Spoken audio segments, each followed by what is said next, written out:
Olá, gente. Vamos voltar agora à parte 2, né? A segunda parte do nosso Desvendando o Tarô Mitológico, que é não chega a ser um curso, mas é algo para que você possa ter mais bases de estudo.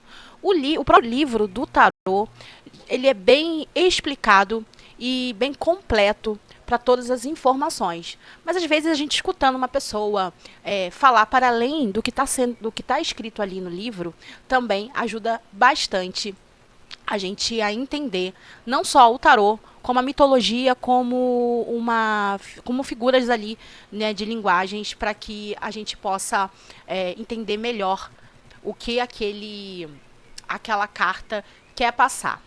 Então, na semana passada, eu fiz aquela introdução e falei sobre as 3 cartas iniciais do tarô mitológico, que é o louco, que vem trazendo o mito de Dionísio. Falei sobre o mago, que vem trazendo o mito de Hermes.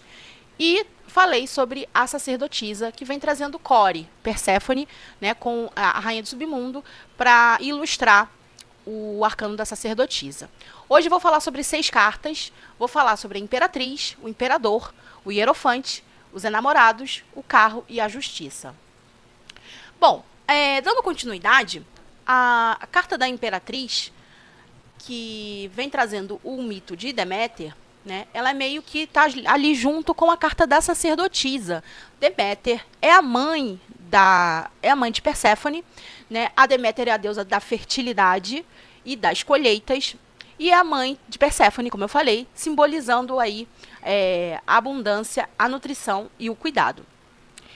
O mito de Perséfone, o mito de Deméter, desculpa, é que ela é a senhora ela é a deusa da agricultura, ela é a deusa dos alimentos.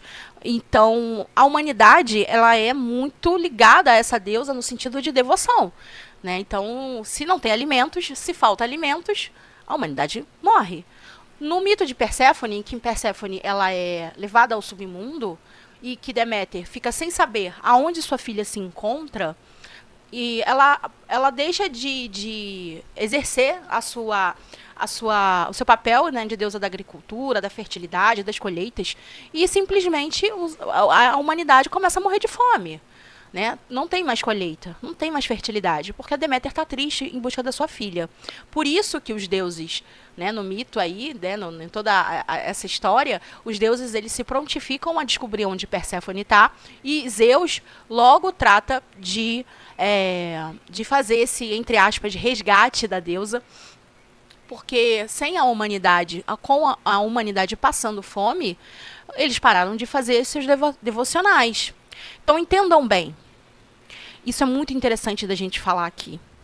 Quando você não está bem, quando você está com muitas dificuldades financeiras, de alimentos, de escassez, você vai conseguir, por exemplo, exercer a sua fé? Como é que você vai exercer a sua fé como é que você vai fazer oferendas se você está passando fome?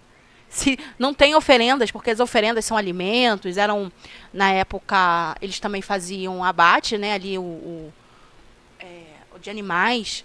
Se estava todo mundo morrendo de fome, os animais não tinha legumes, não tinha verduras, não tinha animais, só água mesmo, e olhe lá, né? Então, o Zeus se prontificou rapidinho a descobrir e resolver a questão da filha de Deméter, que é aqui a imperatriz. Então, a gente traz esse significado, né, desse mito de Perséfone, Deméter e Hades, a gente traz esse significado, né? Se a imperatriz, ela representa, né, toda essa nutrição, todo esse crescimento, é lógico que Deméter seria a deusa ideal para se colocar aqui, né? Então a imperatriz ela tem essa representatividade, né, da criatividade, da fertilidade, do crescimento, da nutrição. Assim como o Deméter, que dá vida à terra, esta carta nos fala sobre cuidar, criar e permitir que a abundância floresça. Não só isso, vocês viram o que eu falei da Deméter? A Deméter moveu o mundo para que a sua súplica fosse atendida. Então, o poder da imperatriz, não além disso tudo que eu falei, que já é o bastante, mas vai para além disso. Né? A imperatriz, ela move as coisas a seu favor. Ela arquiteta tudo a seu favor. Ela pensa, ela age. Mesmo que ela não esteja ali à frente, ela move todo um bastidor, vamos colocar assim, para que as coisas andem e se resolvam a modo dela ou como ela precisa. Então, essa carta, ela traz esse significado muito intrínseco e muito forte nela. Não é só, é fertilidade, gravidez, é criatividade, né? Vai para além disso. Aqui a gente está falando de prosperidade, de alimentos, de abundância. A gente está falando de mover as coisas em prol do que a gente quer e do que a gente precisa para que as coisas se resolvam da forma que a gente quer e da forma que a gente precisa. Ok? Guardem isso. Vamos para a próxima carta, que aqui a gente tem o imperador.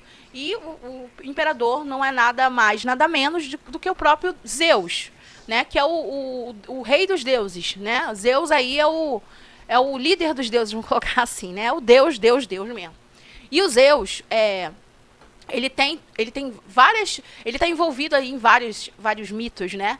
Mas ele é o símbolo máximo da autoridade, da ordem e da liderança. Ideal para se colocar aqui no imperador, né? Então, o imperador, ele está associado a esse poder, ele está associado à autoridade, ele está associado a essa estruturação, essa estrutura. Zeus, ele representa o controle, a liderança, a firmeza, a capacidade de impor ordem no caos. Então, você vê que ali na carta Zeus segura o mundo, né? Como se, tipo, o mundo está nas minhas mãos. Ele segura ali uns raios, que é o caos, né? Então, ele pode tanto trazer a ordem como o caos. Por que o caos? Porque, às vezes, a gente precisa do caos para ter ordem. É necessário. A gente precisa do caos para colocar ordem. Né? Então, o Zeus, ele traz essa coisa do arquétipo do pai, do arquétipo do homem, entre aspas, né? Do provedor, do que cuida das coisas e resolve as coisas. Né? A Deméter, ela resolve também as coisas a modo feminino. Né? Ela move tudo que ela precisa mover em prol do que ela quer e do que ela precisa e do que sua família precisa.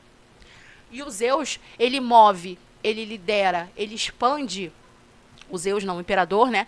Ele expande em prol não só a benefício próprio, como também de todo o seu império. Lembrando que tanto a imperatriz quanto o imperador, eles não ganham esses cargos de família. É conquistado. Né? Os imperadores, eles são conquistadores. Eles são invasores, vamos dizer assim, conquistadores também. Dependendo do tipo de imperador, ele vai saber lidar com a cultura local, com a economia local, respeitar toda aquela estrutura em prol de si mesmo. Então, não é só saber impor o que se quer, no caso do imperador, né, é também saber lidar com as coisas com maestria, sabe? Saber se impor como o novo líder local sem desestruturar o local, porque você precisa daquele local para determinada coisa. Então, é saber pensar de uma forma muito mais racional. Saber pensar de uma forma muito mais masculina. E a gente tem aí, na Imperatriz, a gente tem como parte assim sombria, né, da Imperatriz, esse controle por debaixo dos panos, né? O controle no sentido negativo da palavra mesmo. Né? Tanto que Deméter, ela antes da Perséfone se transformar em Perséfone, né, ela era Core, ela tem um controle, um certo controle ali na filha, tanto que a filha, ela fica escondida no mundo. Então, Deméter, a Perséfone fica vamos dizer assim, né, no rabo da saia da mãe, até ela descer as próprias profundezas, né, do seu submundo e se coroar rainha de si mesma, principalmente. E o Zeus, ele tem como essa parte sombria, esse controle também, mas é um controle de querer controlar tudo à sua maneira. E aí a gente tem a energia do masculino aí em desequilíbrio, né? A gente tem uma energia do masculino tóxica, que é o que a gente tem visto muito por aí. Né? Infelizmente, a gente tem a cultura do patriarcado e ela é muito tóxica. Não só para as mulheres, né, principalmente para as mulheres, mas não só as mulheres, como também para os próprios homens. Certo? Então, quando essa carta sai, o imperador, né, ela tá falando sobre isso, sabe? Sobre controle, liderança, sobre impor ordem, talvez um pouco de rigidez demais. Aí vai da tua leitura, da onde ela tá saindo, o que que ela é, o que que ela é, o que tá sendo perguntado e o que representa aquele símbolo em todo o contexto de uma consulta de tarô, ok? E nós temos a próxima carta, que é o Hierofante, ou também o Papa, né? Em alguns tarôs você vai ver o Papa, você vai ver o Sacerdote. Aqui a gente tem o Hierofante, que é representado pelo Quiron, né? O Quiron, ele não é um deus, mas ele foi criado por dois deuses, se eu não me engano, Apolo e Ártemis, não lembro, mas ele é muito sábio. O Quiron é muito sábio. Ele é um grande professor e um grande curador. Né? Então, ele que instrui os heróis, ele é a ponte entre a sabedoria mundana e a sabedoria espiritual. O Quiron, ele se fere em algum momento com uma flecha, né? Ele é imortal, ele se fere com uma flecha que tem um veneno que ele não morre, mas também a ferida não cessa. E ele é o curador ferido, que a gente chama, né? Ele é o curador que consegue curar as outras pessoas, mas ele mesmo não consegue se curar. Ele não consegue se curar porque ele é imortal. Então, o Quiron, né? Ele aqui representando o Hierofante ou o sacerdote, ele traz essa configuração, né, para o Hierofante, que é sobre ser essa ponte, sabe, de sabedoria, de ensino, de tradição e orientação também, tanto espiritual quanto de sabedoria mesmo, né? Ele também ensinava várias coisas. Ele representa a figura de autoridade espiritual que nos ajuda a encontrar o caminho certo, transmitindo lições profundas da vida. Então, quando essa carta sai numa jogada, ela pode estar falando sobre várias coisas, né? Tem que ver o contexto, mas ela pode principalmente estar falando de uma pessoa sábia, uma pessoa que pode te instruir, um mentor, tanto físico quanto espiritual. Pode estar falando também de casamento, tá? Porque ele traz muito essa coisa da tradição. E os padres, né, os papas, né, têm esse poder, os sacerdotes, eles fazem essa coisa do casamento, independente de qual cultura a gente está falando. E também eles ensinam as pessoas, né, eles ensinam as pessoas a pensar a vida de uma outra forma. Então, por isso que eles são considerados pontes entre o saber material e o saber espiritual. Né, aquele tipo de pessoa que você escuta, que você ouve, que você admira. E assim, pensando de uma forma mais negativa, né, a gente pode estar falando também sobre enganar, né, nesse sentido que a gente vê muito também hoje em dia os falsos profetas, né, independente de qual religião eles existem, eles enganam as pessoas usando também desse poder, né, espiritual ou dessa sabedoria espiritual. Infelizmente, eles aplicam de forma errada. Né? Então, a gente também pode estar falando de uma pessoa que engana as outras, sabe? E também, eu acho que também o Hierofante, ele traz um pouquinho de rigidez, menos do que o Imperador, mas ele também traz uma certa rigidez nos seus ensinamentos. Mas uma rigidez não negativa, uma rigidez que às vezes é necessária a gente ter. E hoje também vamos falar dos enamorados, né, que aqui na carta do tarô mitológico vem trazendo 3 deusas, mais o Pobe, o Pobe do Paris, que é um mortal. Né? O Paris, ele tem, inclusive, o Paris, ele tá nos arcanos menores, né? Todo o mito de Paris. O Paris, ele vem de uma... Ele é filho de um rei e de uma rainha, que eu não vou lembrar o nome agora, mas existe um oráculo que diz que aquele filho vai casar com a mãe, vai matar o pai, e aí o pai pega essa criança e simplesmente manda matar. Só que a pessoa que deveria matar ele acaba não tendo essa coragem, né? Some com a criança e ele é achado por um pastor. E ele é criado com muito amor, né? Ele cresce, um lindo rapaz.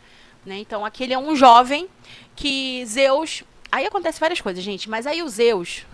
tinha que ser o Zeus... Em determinado momento, ele escolhe o Paris para escolher entre as 3 deusas qual delas é mais bela. Né? Elas estão ali discutindo qual é a mais bela. Aí a gente tem a Hera, a gente tem a Afrodite e a gente tem a deusa Atena. E o pobre do Paris, ele sabe que vai dar merda se ele escolher qualquer uma das deusas, que elas vão querer se vingar. Mas aí, né, imagina, a Hera oferece para ele, Hera oferece conhecimento, sabedoria, né, o mundo nas mãos dele. A Atena oferece também sabedoria de guerra, estratégia, né, ela oferece toda racionalidade, tudo que ele precisa para ser um grande guerreiro. E Afrodite, meus caros, ela abre sua túnica e mostra toda a sua beleza e fala que, se ele a escolher, ele terá a mulher mais bela do mundo, apaixonada por ele. Aí você imagina, né, os hormônios ali, a flor da pele, né, Paris, aí, o pobre do Paris, né, jovem, né, querendo ver mulher. E aí ele escolhe Afrodite, que realmente, né, a gente está falando da deusa do amor e da beleza. Então ele acaba escolhendo Afrodite mesmo, porque é mais coerente. Só que, logicamente, né, ele sabia que iria ter que enfrentar a fúria das não escolhidas. E aí ele acaba sofrendo as consequências, né? Porque simplesmente Afrodite traz a mulher mais bela do mundo para ele, mas a mulher mais bela do mundo para ele é Helena de Troia, que é casada, e aí dá um merdelê total. E a gente tem aí o mito da Guerra de Troia, graças a essa escolha do Paris. Que aí, consequentemente, o oráculo acaba acontecendo o que foi dito no oráculo, né? Ele acaba casando com a mãe, ele acaba... Não, ele acaba casando com a mãe, não. Ele acaba desencadeando a Guerra de Troia. Estou confundindo as coisas aqui na minha cabeça, gente. Ele acaba desencadeando a Guerra de Troia, enfim, né? E essa carta aqui, os amantes, fala sobre escolha. Nessa versão aqui, está muito parecido com a carta do Tarô de Marsella. Só que aqui, com esse fundo mitológico, né, com essa história, fica muito mais lúdico da gente entender ali o Tarô de Marsella, que não tem história nenhuma. A gente vê, acho que são duas mulheres, uma que parece ser mais velha e uma mais jovem, um jovem ali no meio delas, e o Cupido em cima não tem uma história, né? Não tem um sabor lúdico ali. Então, a gente acaba, assim, acho que fica mais fácil de entender essa carta, né? Então, os amantes, eles falam sobre decisões, né? Decisão que precisam ser tomadas, de relacionamentos amorosos, por que não? Essas decisões, geralmente, são decisões que são tomadas ali no calor da paixão ou com o coração. Como o Paris, nós temos que fazer escolhas que significam alguma coisa pra gente, né? E que podem mudar ou moldar o curso das nossas vidas, geralmente entre o desejo e o dever. Certo? E a gente vive eternamente assim, né? O dever e o desejo. Eu desejo tal coisa, mas eu devo fazer isso. Então aqui a gente tem essa configuração aí para vocês entenderem. Eu acho que fica bem lúdico pra gente entender. Ok? Então vamos para a próxima carta, que é a carta do carro. E a gente tem o deus Ares aqui na carta do carro. Ares é o deus da guerra. Ele dirige o seu carro de batalha, sempre movido pela força e determinação. Então aqui a gente vai ver a deusa Atena, que também é uma deusa ligada à guerra, mas o Ares, ele é mais ligado àquela batalha sanguinária, sem pensar, sem estratégia, né? É a força, a determinação de vencer, né? Então o deus Ares, ele tem essa coisa da ação, né, do que o carro ele traz. Vamos fazer sem pensar para onde, no que vai dar, mas é preciso que se faça. Aí se toma aquelas decisões que são, às vezes, necessárias, que são mais de ímpeto assim mesmo, e aquelas decisões que a gente não pensa direito, né? Às vezes dá certo, às vezes não dá. Então, o carro, ele fala sobre vitória, ele fala sobre controle, autodeterminação. E como Ares, essa carta reflete o impulso de vencer, de avançar e conquistar os desafios com confiança e foco. Né? Eu gosto muito dessa carta, porque ela fala muito sobre essas decisões que às vezes a gente precisa fazer, esses movimentos que a gente precisa fazer para dar um up na nossa vida. Só que a gente toma essas decisões e não faz um planejamento, não sabe onde quer chegar, só simplesmente toma a decisão e foda-se tudo, né? E acaba que se você não sabe para onde vai, qualquer caminho serve, né? Então, eu acredito que quando essa carta sai, ela fala muito, né, e eu interpreto dessa forma, é que a pessoa precisa tomar decisões mais impulsivas, ela precisa deixar para trás algumas coisas, ela precisa agir, ela precisa de rapidez no pensamento, nas ações, sem pensar muito para onde, por quê. Mas eu sempre aconselho o seguinte: saiba para onde você, qual é o seu objetivo ao fazer isso. É melhor, às vezes, a gente botar um objetivo do que mover o mundo, fazer uma guerra, seja qual for a guerra, e no final você não chega em lugar nenhum. Então, você vai mover o mundo, você vai fazer uma guerra, você vai agir com rapidez, mas você precisa saber para onde você está indo. É preciso traçar uma linha, porque aqui a gente não está na carta do louco. O louco já ficou para trás. O louco não sabe para onde está indo. E ali está tudo bem, porque ali o intuito é esse. Eu estou indo, mas não sei para onde eu estou indo. Não sei se vai dar certo ou se não vai. Tanto que ele é o louco. Aqui a gente está na carta do carro. Então, a gente tem uma pitadinha de louco aqui, mas a gente precisa saber para onde a gente está indo. Tenha impulso, tenha ação, haja com sangue nos olhos, mas saiba para onde você está indo. Qual é o objetivo, ok? E para a gente encerrar hoje o nosso estudo aqui com o tarô mitológico, eu trouxe a carta da justiça. Eu trouxe não, né? A próxima carta é a carta da justiça. Estou falando igual blogueira, né? Eu trouxe aqui a carta. A próxima carta a gente tem a carta da justiça, que é a deusa Atena, certo? E aqui, diferente do deus Ares, Atena, ela também tem a coisa da guerra com ela, mas ela é tudo com muito mais sabedoria, sabe? Tudo com muito mais imparcialidade. Ela é lógica, sabe? Ela é verdadeira. Então, por isso que ela é musa de muitos heróis.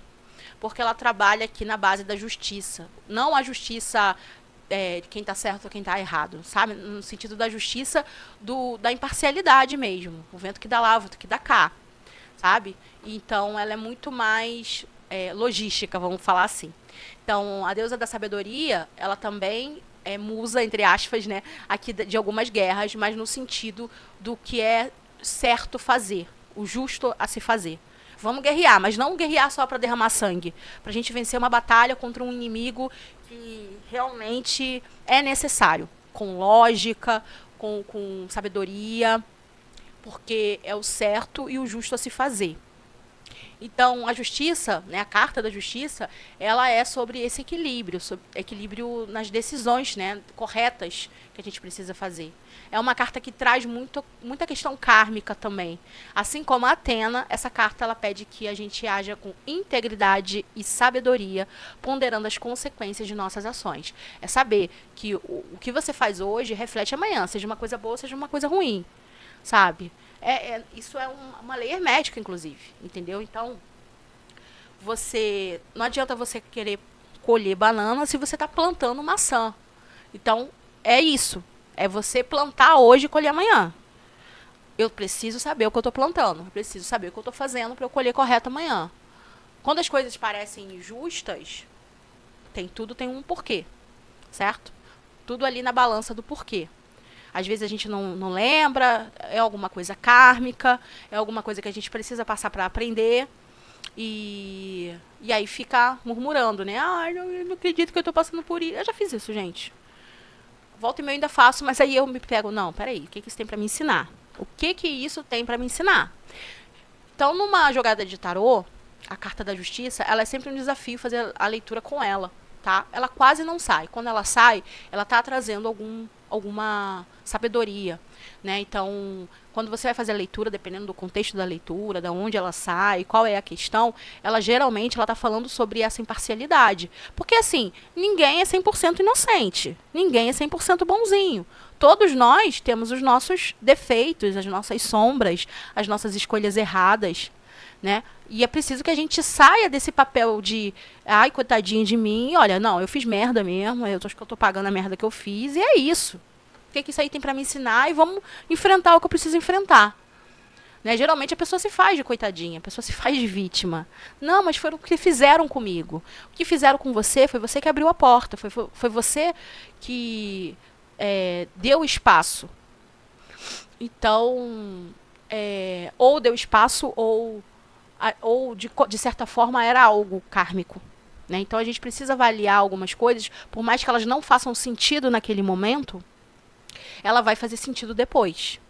Eu sempre falo isso. Às vezes as coisas não fazem sentido nesse momento, mas vão fazer sentido depois. E não só porque você ganha ou você perde. Não é isso. É o que é justo. O que é justo para você. Quem tem, assim, eu sempre falo isso. Quem tem medo da justiça? Não a justiça, a nossa justiça, né? Desse arquétipo da justiça. Quem tem medo de Atena? Vamos falar assim. Porque quem não deve, não teme. Certo? Quem não deve, não teme. Eu sei o que eu fiz. Eu sei o que eu falei. Então, é sobre isso, né? A deusa Atena, ela pede também que a pessoa, além dela estar com raiva de outra pessoa por qualquer coisa que essa pessoa tenha feito, mas que ela também olhe para o próprio umbigo, olhe para o próprio umbigo, olhe para o próprio umbigo e diga, né? Não, eu também falei isso, tomei essa decisão errada, fiz isso de errado comigo ou com alguém. Às vezes a gente precisa aceitar um erro e se perdoar por esse erro e seguir, e bola pra frente, vamos seguir, do que ficar eternamente culpando outras pessoas pelo que você fez ou pelo que te fizeram, ok? Então, espero que vocês tenham gostado, espero que vocês tenham entendido. As próximas cartas já estão aqui, dos próximos vídeos. Qualquer dúvida, deixa nos comentários. E é isso, até semana que vem. Bom estudo!